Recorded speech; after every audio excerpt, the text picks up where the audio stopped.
Самый опасный момент в жизни корабля наступает еще до его первого выхода в море во время спуска на воду. Многотысячетонный гигант удерживают стальными цепями, под ним размещают воздушные подушки, и как только цепь перерезают, судно с огромной силой начинает скользить вперед.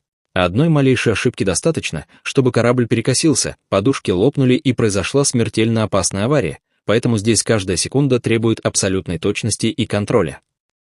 Подписывайтесь и ставьте лайк, чтобы увидеть больше таких захватывающих моментов.